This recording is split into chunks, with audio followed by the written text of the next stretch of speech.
And welcome to another episode of the Inside Out Culture podcast. And as it's summer, as we're recording this in 2024, we are talking about what to look out for in a summer of sport. And there's plenty going on, Kath, at the minute. My goodness, there is a lot. And actually, we have quite a few conversations off the mic. So in between some of the podcasts we've recorded, we've been discussing, oh, did you notice this coach? Did you see this happening in sport? And so we decided actually there's so much richness that we'd actually create an episode around the summer of sport. So we've got Wimbledon, we're in the middle of the Euros, and we've got the Olympics and the Paralympics coming up. Probably a few other things tucked in around the world as well. And what we wanted to do in this episode is sort of look behind what immediately gets shown on the TV to think about what else might we want to look out for? What can we learn? I'm always really avidly waiting for the interviews after events to kind of find out more about what's gone on inside a team. I'm often sort of looking for the bits around the edges that don't get reported as much to think about what's going on culturally. What are you looking forward to, or what are you kind of watching at the moment? Oh my God, I'm the same. I'm a team dynamic nerd. I always find myself on WhatsApp groups, particularly with my brothers, kind of defending decisions that have been made. I know we're in the middle of the Euros. We'll talk about England's latest performance, which was pretty underwhelming yesterday. And, during the group stages, they weren't that great. And it's about getting through. It's not about the best performance. It's about the performance you need to get through the group.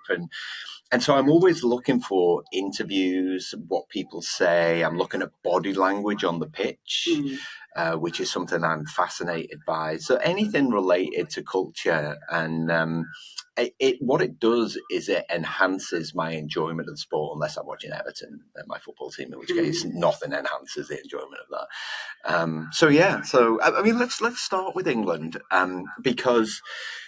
So if you're not familiar with it, we won't go into too much detail about particular results, but England, every tournament carry the weight of the nation on their shoulders. There's an expectation because they have good young players that they're going to win stuff.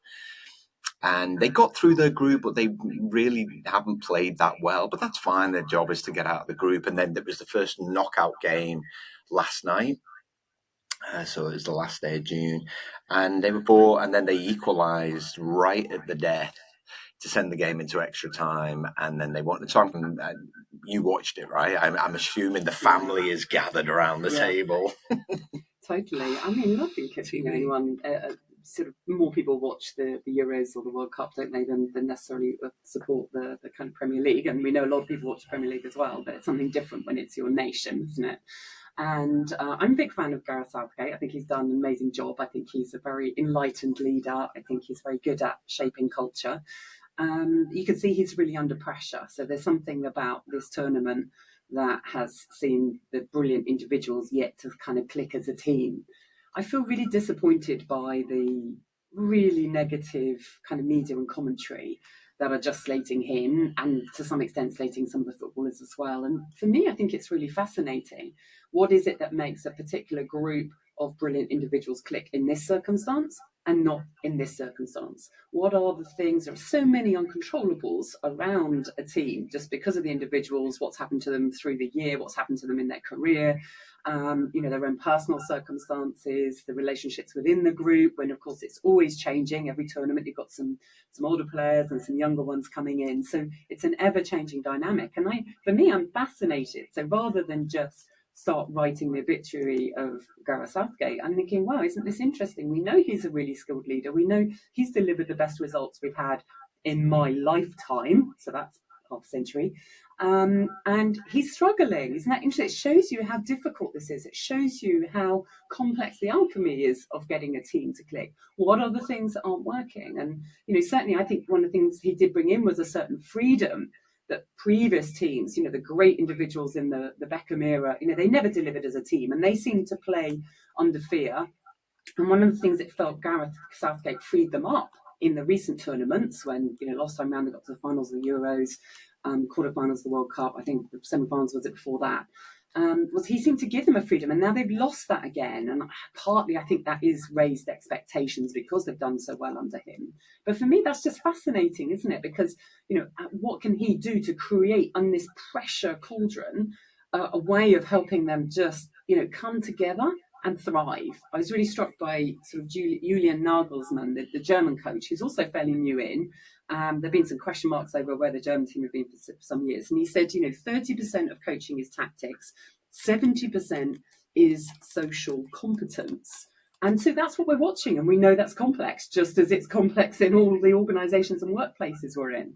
So I really get tired of the quite hypocritical, uber critical sort of media narrative that's a bit outdated. And I just want to be curious about what's going on. They obviously want to do well. They're obviously very impressive footballers at an incredible level. And yet, isn't it difficult?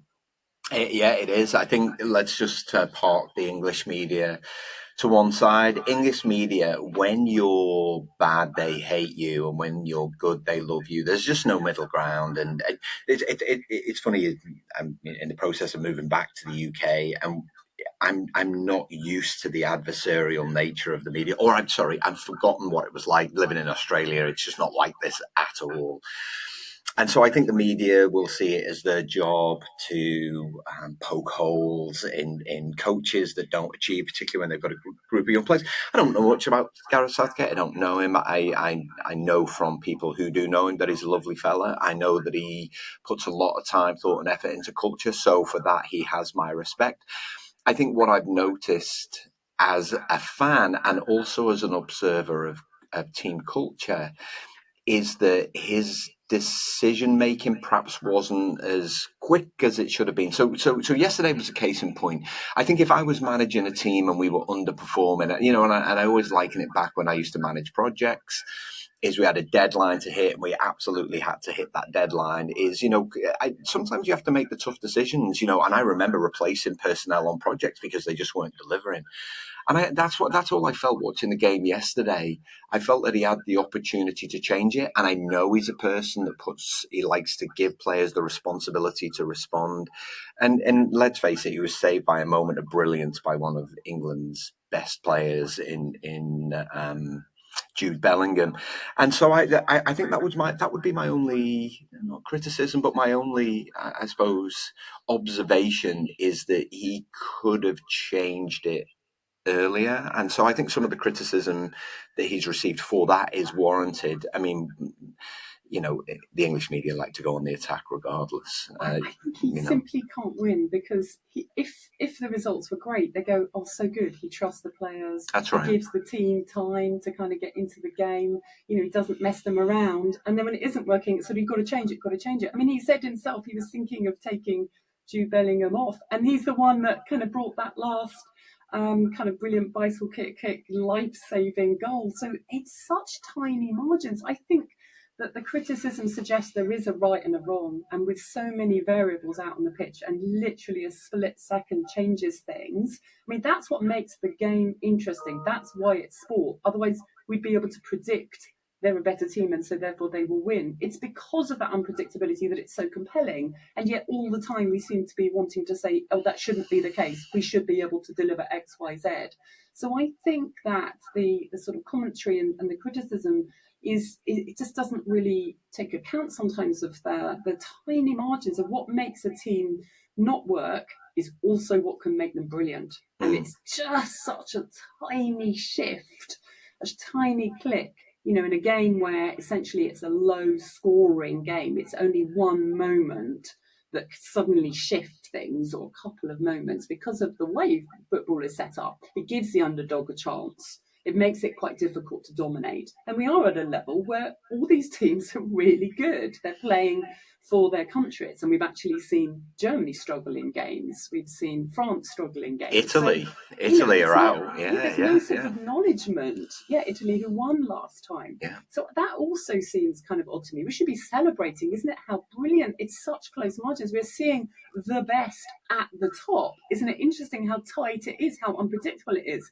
That's why it's so compelling. And yet that narrative just isn't played. There's some human right that England should be winning. They should be better. And if they're not, really get tired of commentary, really struggle with it, because I think it spoils the beauty of what sport represents, and it also stops us from getting curious about what is going on. Why is it so difficult for people we know are brilliant to actually deliver in this moment? That's that's the beauty of elite sport, is this kind of, you're right on the edge of trying to do something against incredibly high standard, and we're going to see the same thing in the Olympics and Paralympics. It's tiny margins.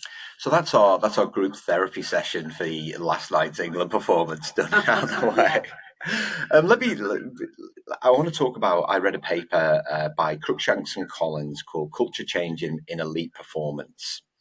And so it's specifically related to sports. And again, what we're trying to do here with this particular podcast is generate some curiosity around kind of culture. We're not trying to spoil it for you, by the way. All of a sudden you're going to, well, he didn't celebrate the goal. What does that say for culture? But here's some things that Cruikshanks and Collins found in their paper, right? And they found that high-performing cultures prevail when the shared perception and action of elite team environment members, and there's these four things. So sport gained optimal performance, persists across time in the face of variable results, and that's what Kath was talking about there with regards to the England team, and leads to consistent high performance. Actually, it's 3 points, not four. Sorry, leads to consistent high performance. And so, when I read the paper, the nature of high performance is it's evolutionary. However, what you need to do is to create something that supports sustained optimal performance. So this is the foundational nature of culture. Now, one of the best examples for me recently was the Ryder Cup. And the Ryder Cup, if you're not familiar with it, is golf. And so they did a lot of work. Luke Donald was the captain, and they did a lot of work around culture before the tournament. And they attribute it to the success against the American team. I read a really great interview with Rory McIlroy, who's one of Europe's best golfers, and he talked about the fact that the team was one of the best he's ever played on, even though golf is quite an individual performance, an individual sport. Yes, that you're paired with other people, but it's quite individual. And he said one of the best bits of it, he said it was such a laugh with the other players. He said every night they used to have a dad joke left on the pillow, and then they had to come and share their dad joke the next morning or whenever it was. And he gave an example of one. If you're an American in the living room, what are you in the bathroom? And the answer is European.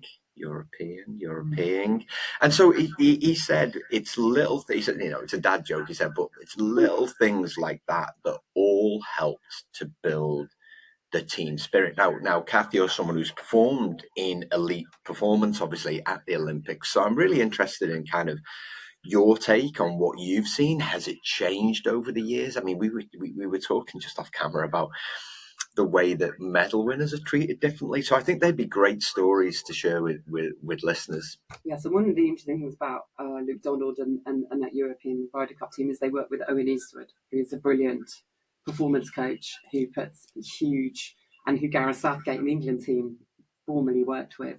And his whole approach is one of connection between athletes on a team and connecting them all to a greater purpose, like beyond winning. Why does winning matter? What does it represent? And actually going briefly back to the England team, what I read the other day is that they don't have a psychologist with them, and they work with inspirational people from Pippa Grange to Owen Eastwood. And so I'm also thinking, hang on, there's been a really powerful part of the recipe that feels like it hasn't been invested in much. And I do wonder if that is part of what's going on. And that approach is about being part of a story as well. And that's how sort of Southgate was starting to reframe what it meant to play for England, and therefore free the players up, which again, we're not seeing. And what Luke Donald was able to do is to create the conditions for these individuals to now feel part of the team. What does it mean? There's actually a beautiful YouTube video, it's just 3 minutes, we'll put the link to it, where Luke Donald takes you around the behind the scenes, how it's set up for them. There's nothing about winning on the walls. There are pictures of shared moments when they've come together and practiced on previous previous occasions in previous Ryder Cups, European team moments. So it's all of, a team hugging at the end, or, a couple of players playing together. And they have these pictures of Seve Ballesteros, who's a bit of a hero, and their representation of what it means to be a Ryder Cup player. And they have a wall with all the people who've ever played for the European Ryder Cup, that you're coming into this. So it's creating that sense of what you come into. And that is now something that across sport, lots of teams start to do. There's this, when the athletes went to collect their team kit at Adidas, and you go, now that's a big event. We used to sort of turn up and use, in a warehouse, pick up your kit, you get like literally a couple of suitcases full of t-shirts and your opening ceremony uniform, your closing ceremony uniform, and your shorts and your underwear and a top and a vest top and a bra top, and you name it, lots of stuff. It's a lovely part, it's a real privilege. But now they've turned that into a really special moment. So the athletes go on a journey, and the walls, we were just in a warehouse, nothing really on the wall, maybe a couple of posters or something. But now it's you're part of this story, and they have sort of athletes from the past. You're part of what's going to happen next, and then there'll be a story kind of beyond you. So you feel that you're part of this ongoing story of Team GB, and you're going to have your moment to play your contribution, but you're not just an athlete on your own now, you're part of something bigger. And that's something that's been built out, each time by the British Olympic Association, working with all of the sports to try and make it as somewhere you feel at home, somewhere you feel you belong. So they always get into the Olympic Village ahead of the athletes arriving and troubleshoot. They take their own team of plumbers when they're in Rio. What might the problems be? Bed quality, mattresses, size of mattresses for your rowers and your basketball players. They think of all of these issues that come up in the past, and they get in there ahead of time and sort them out. In fact, there was a problem with plumbing in Rio, and the Brits had sorted their stuff out, and the Australians actually had to go and stay in hotels for a few days before they could come into the village. I mean, that's just disruption. And at a time of immense pressure, you want to minimise those disruptions that can really throw you off when you've got enough nerves kind of flooded around the system. So there is a much greater emphasis on trying to create an experience in which an athlete is most likely to be able to go out there and give their absolute best performance and feel part of something bigger than themselves. Within each sports, then there are, sometimes there's a kind of shared team feeling as well. Like the rowing team will do their thing. And, you sort of connect. It looks a little bit different than different teams. And one of the things that I hated, that I hope they don't do anymore, in fact, they won't do this year because no one's getting on a plane, they're getting on the Eurostar, was we used to have this thing that you'll go out together sort of on the plane, just, mixed up, and then you come back, the medalists are in the first class and all the rest are in the back. And that's a real sort of sense somehow of being devalued, I think. Of course, we celebrate the medal winners have done brilliantly, but do you know what? Sometimes there's incredible performances that are done by other people who are in an event where the world record is broken, or where they've overcome some incredible adversity and they've actually performed out of their skins. And somehow we just sort of devalue that because it didn't come with a medal. And actually when you arrive then at Heathrow, one of the things you don't see on TV, but if you sort of zoomed back behind the cameras are sort of at the front steps, seeing the medalists come off and they take a picture.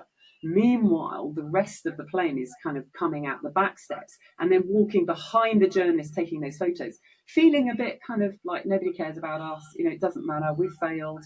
And I think we don't need to, sort of add that into sort of rub salt into people's wounds. Of course, the whole system is set up that not everybody can win a medal. What we want is to celebrate the stories, celebrate everyone who's had, their best performance. And do you know what? Luck plays a role in this. Luck will fall well for some and less for others. There will be so many external factors you can't control in an event. That's what makes sport so interesting. So I think it's important that we don't have a sense of you personally are worth more as a human being because you won a medal and you didn't. The strategy has shifted to talking about winning well rather than just winning. Like, we don't want winning at all costs, but there's still a lot of murkiness about what that really means, and there's still a lot of funding decisions that are made on the basis of medals. So I think sport's still really trying to find its way. And what I think we should be looking for is the broader stories this summer in the Olympics. So, look at actually what athletes have gone through to get to where they are. And, what's the story they're going to leave with from this Olympics and Paralympics. not just the medal. There's actually a human story behind it. We can often learn a lot more from. Yeah, I was fortunate enough to meet and listen to Arsene Wenger, the former manager, Arsenal manager, speak a few weeks ago, actually. And he talked about the importance of creating and instilling in a team a performance culture.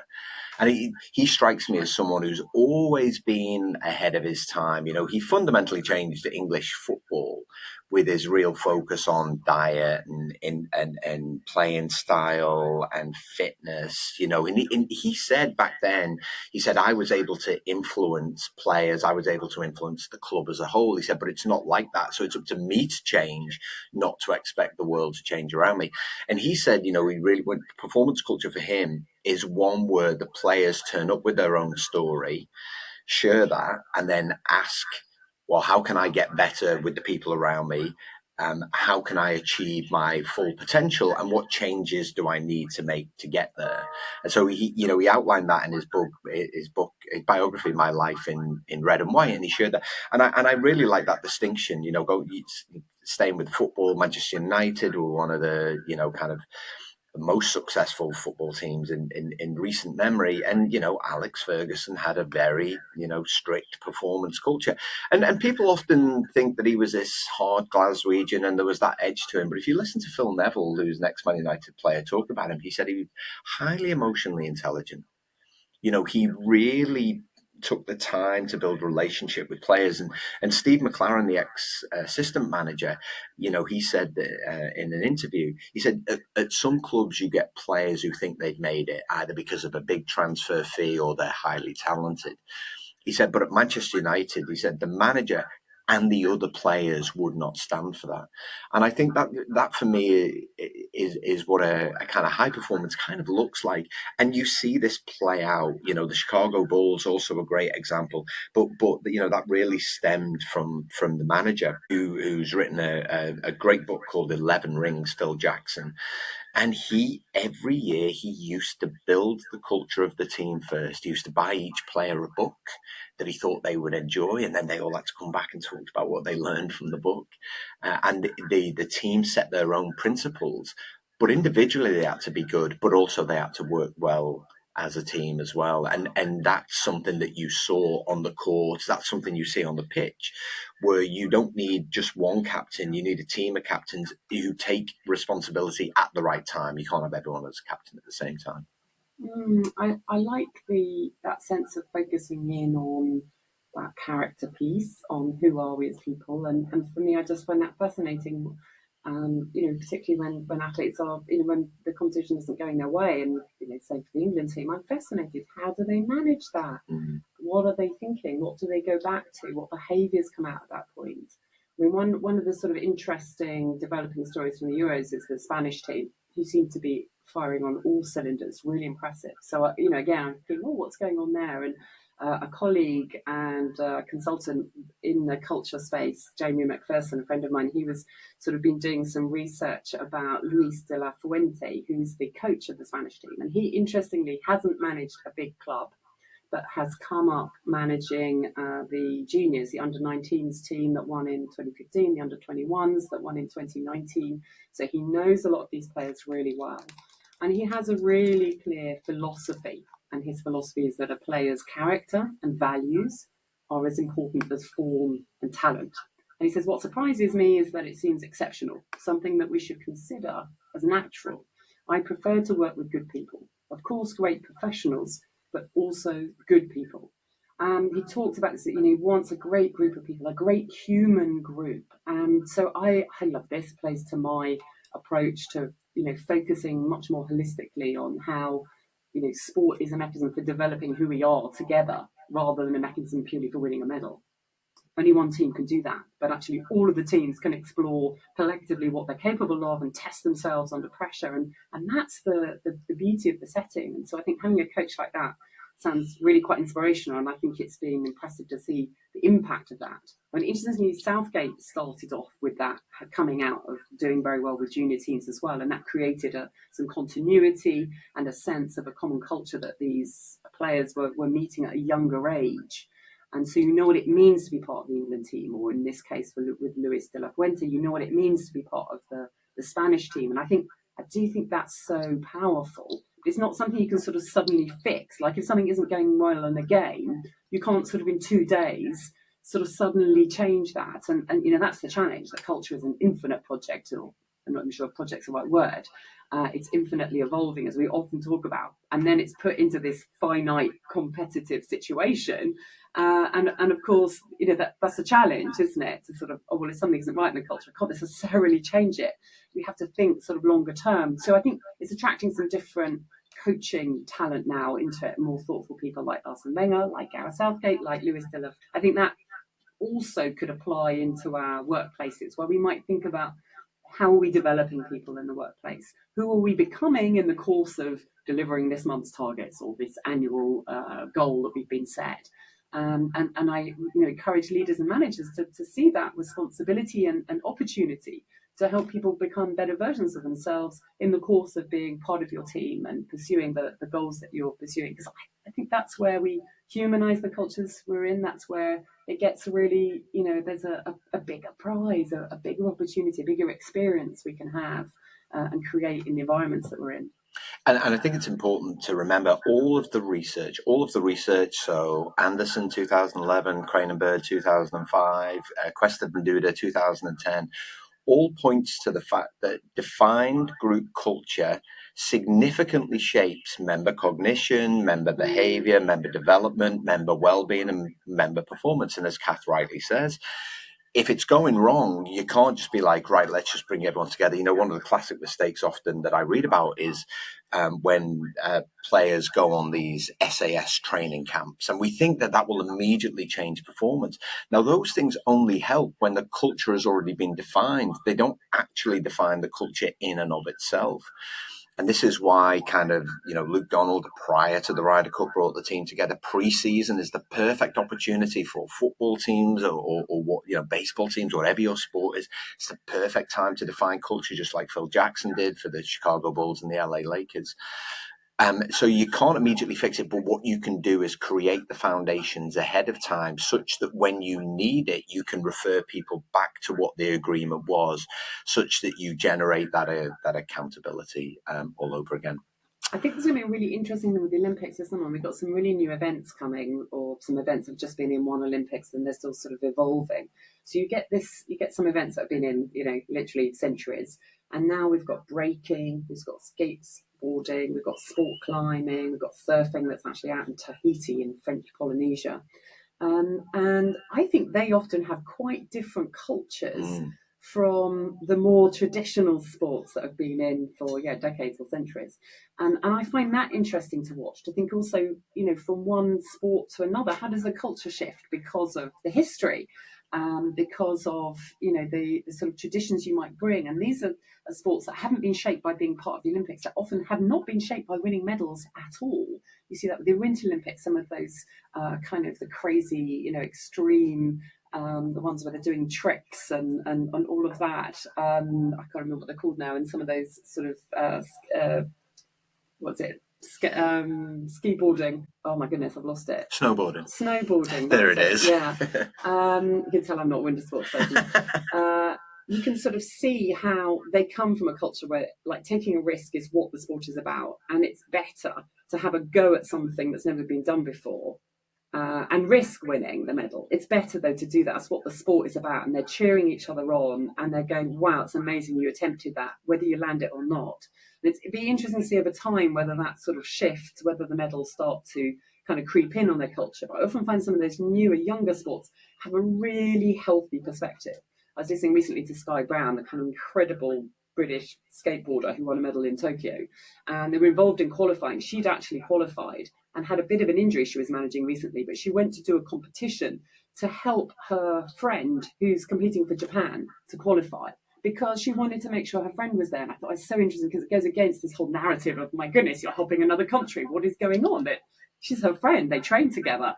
And I love that sometimes, this sort of spirit of, actually we are part of something bigger. The sport that we do, that's bigger, and that lasts well beyond, that community is there for me the rest of my life. That lasts beyond 3 minutes on the podium. Sure, we want to compete for that. We're happy to do that. We're competitive animals, but actually it's the community and the shared endeavour that comes first. So I think that's a really interesting thing to look out for with some of these new sports. How does the culture differ from some of the more traditional ones? So, again, it's another podcast where I feel like I just keep talking. One final thing that I will mention, because one of my friends once bemoaned the fact that he was watching a cricket match, and he said, "Why do they slap hands after every delivery? Why is it a high five after every delivery?" And that's an example of how the culture has shifted. Same with tennis. When you see the doubles, they slap hands, little low five, whatever you want to call it. Again, all of these little dynamics, it's a real sign of how culture has really changed, and a demonstration, and Kath mentioned it just now, of just how important connection is to the younger athletes, the younger sports. People have been brought up to expect different, and so it's fascinating. So let's talk about the three. Actually, Oh yeah, sorry, yeah. There was some research. I think it was in beach volleyball, could have been basketball, and I think it was beach volleyball where they kind of clap hands in between, and they looked at the results of how often people were sort of high fiving and connecting, and how they did performance wise. And the teams that had greater connection, more hand slaps, did better. Wow. Okay, we will dig. I'm just going to make a note of that. Yeah, because that would be a really good one to share. All right, what are our 3 takeaways, Kath? So, actions. So it's a lovely one. Listen, observe, listen carefully to what the athletes and the teams talk about beyond the result. Yeah, so they're going to go, yeah, we're happy we won, or we're disappointed we didn't win. But then listen to what comes next. Listen carefully to what they talk about, because that gives you a sense of what they really value, and their character and how they're approaching it. All right, so one thing to get curious about is look beyond the result. What do you notice about the team dynamics? Who's celebrating with who? How are they hand slapping? What are you seeing around the personalities? I always look out for those little interactions. How are people motivating each other? How are they holding each other to account? What do you notice about the culture from what you see in front of you? And then lastly, Kath, what should we want people to uncover? Yeah, so I mean, building on that further, what are the ways in which athletes and sports teams have developed their norms that are underpinning their performance? So what can you notice? What can you sort of uncover reading between the lines or listening between what they say in interviews and things about how have they got to this place where they're able to bring their best performance under pressure? So what have they done to do that? Because often they will tell you that, but it might not be the thing the journalist or the interviewer is focusing on. But uncover the ways in which athletes and sports teams have developed behavioural norms, values that underpin performance. So what we've just done there is ruin sport for everybody. So when they were We've deepened your experience. We've enriched this summer of sport. Yes, we have. It's official. You can spend time watching and studying it. So get your notebooks out for England's next game, as well as your scarf. All right, great to talk about this fabulous subject. Thank you. Brilliant. Cheers.